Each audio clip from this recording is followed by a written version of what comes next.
So we're gonna be talking about signs your family is using you as a scapegoat.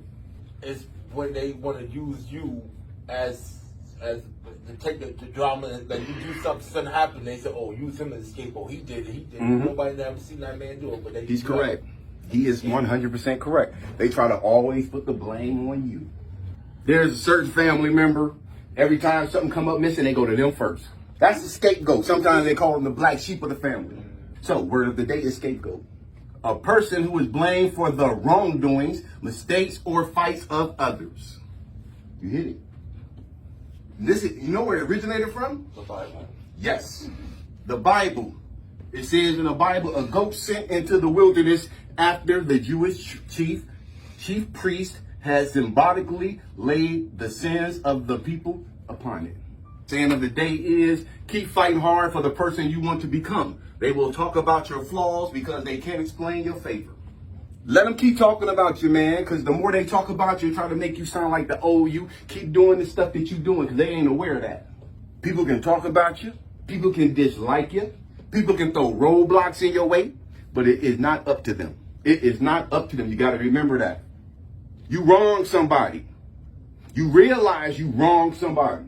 You apologize to that person. Hey, I'm sorry. I apologize for what I did. For whatever reason that person said to you, I'm not accepting your apology, and I still don't like you.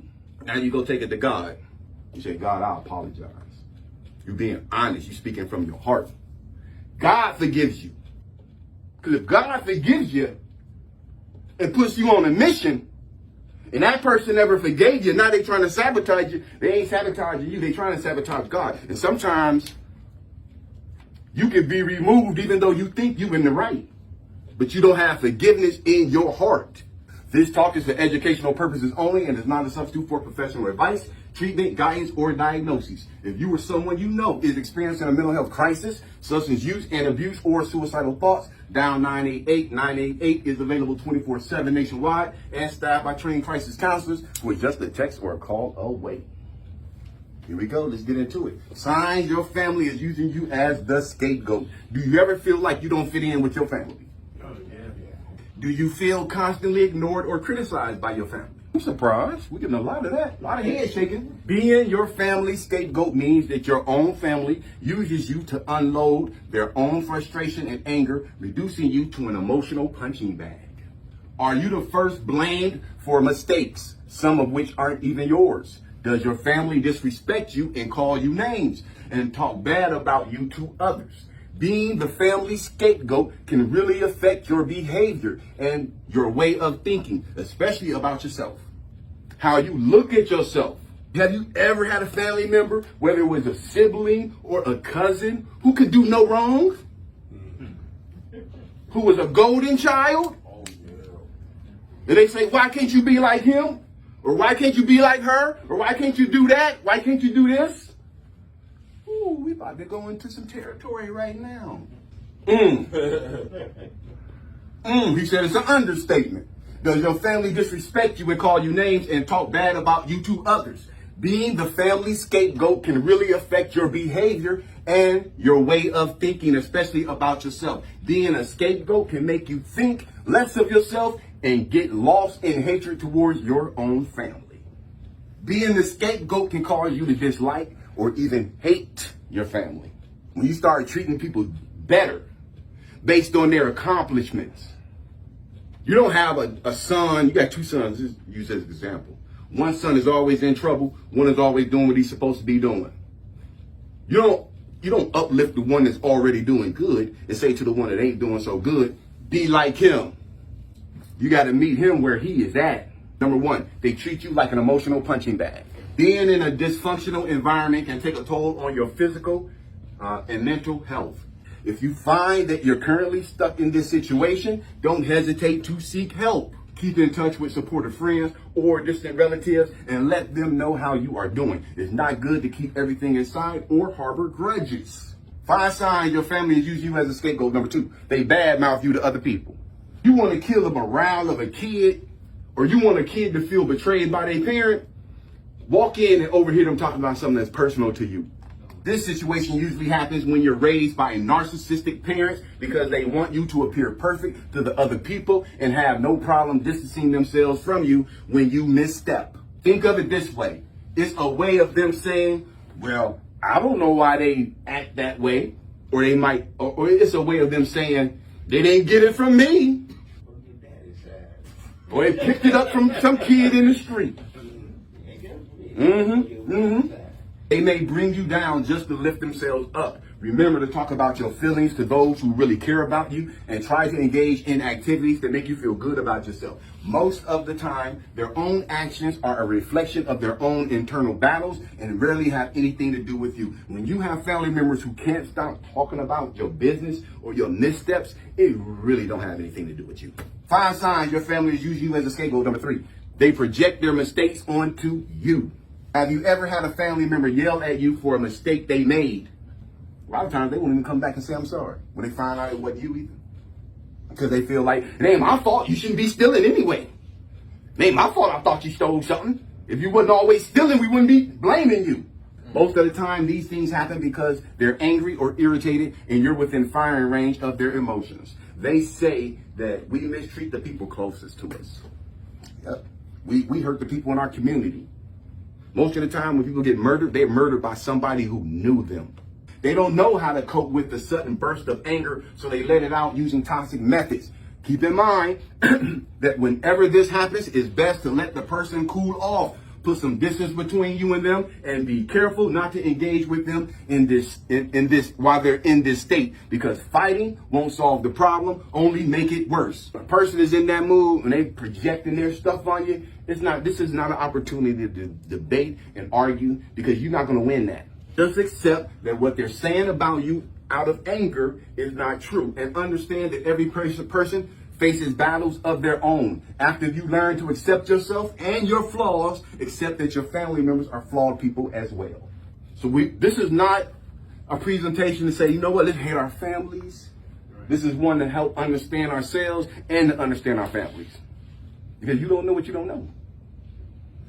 And you don't know what story your mom might have, or your grandmother might have, or your dad might have, or your uncle. They got stories too that led up to why they're the way they are. And a lot of times we have no idea what they went through. I ain't trying to excuse away bad behavior either. I'm just trying to create an understanding. 5 signs your family is using you as a scapegoat. Number 4, they ignore you.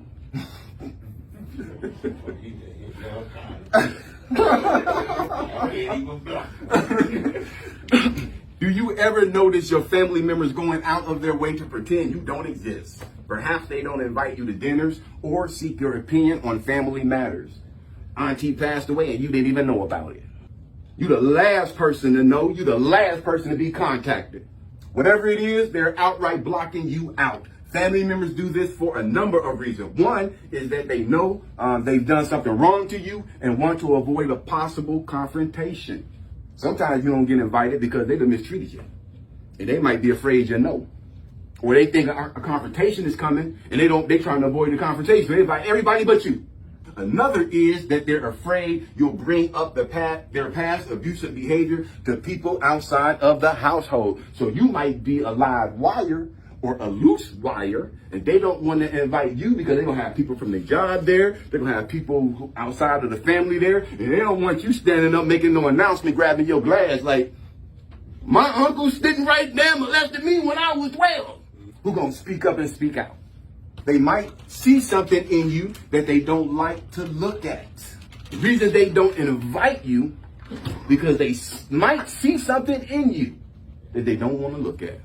Basically, anything that triggers their own insecurity. Sometimes it's good to reach out to an external support system and let yourself enjoy life with people who love you and make you feel seen, because you know what? You can create your own family. You start off with one good friend. Because you can meet a person, man, and they do more for you, encourage you more in 6 months than your family has encouraged you all your life. And make sure that they solid. And if they're not solid, cut them. Create your own circle.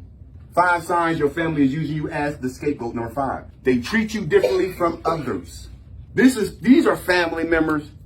You can't get nothing from them without having to jump through some hoops and do some backflips, but they'll do anything for a stranger. Oh, yeah, that's true. Are you always being compared to a sibling or a cousin?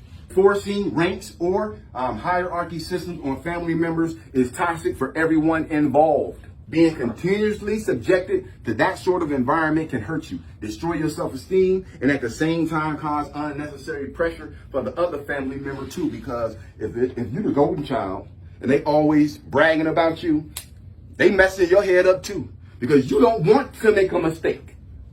You got to always be perfect because they always using you as an example. That's not fair. And then the other person who's always being the scapegoat feel as though either I always got to try to be perfect or it ain't even worth trying to be perfect because I ain't never going to succeed at it anyway. And either way of thinking is toxic for the person. All it breeds is unhealthy competition, contempt, and toxic perfectionism. Most of the time, these situations stem from narcissistic parenthood. Because of their need to seem perfect and have the perfect family, they push their children to be more without noticing when they reach their breaking point. Have you ever noticed that you are too competitive, or perhaps you don't even bother to compete at all? Your current behavior is usually heavily influenced by how you were treated as a child, but the important thing is that you are here now. Whatever's been learned can be unlearned. You can make a decision today. I'm going to be the type of person I want to be. Regardless, it's called independent will. You start looking silly, you get like 20 years old, 25 years old, and you still talking about your mama. 30 years old, 35 years old, you still talking about your daddy, your grandfather, your grandmama, and why you can't be successful. No. Now you're using them as a scapegoat. Not do better. 5 sides of your family is using you as a scapegoat. Number 1, they treat you like an emotional punching bag. Number 2, they badmouth you to other people. Number 3, they project their mistakes onto you. Number 4, they ignore you. And then the final one, number 5, they treat you differently from others. That part hits you. Yeah, all of them. All of them? Who else got all of these? Whoa.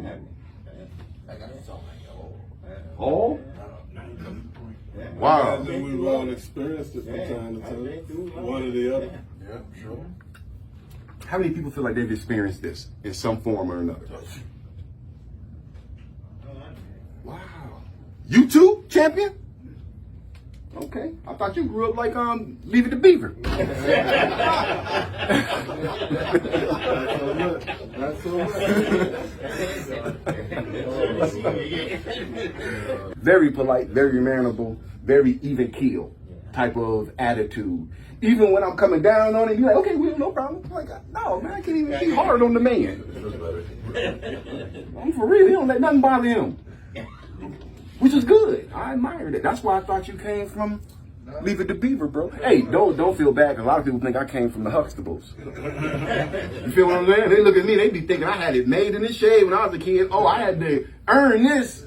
I had to work hard for this. Not my family, though, because my mom was a beautiful woman, man. And my mom, I talk about her a lot as far as my growing up, because she's been real instrumental. But, to what she started off with, nothing and no support, and what she was able to do, I got to admire that. I got to admire that. That couldn't be easy at all. And I use her as examples all the time. But the truth is, I wouldn't change my mama for nothing in the world, bro. Ain't he tough?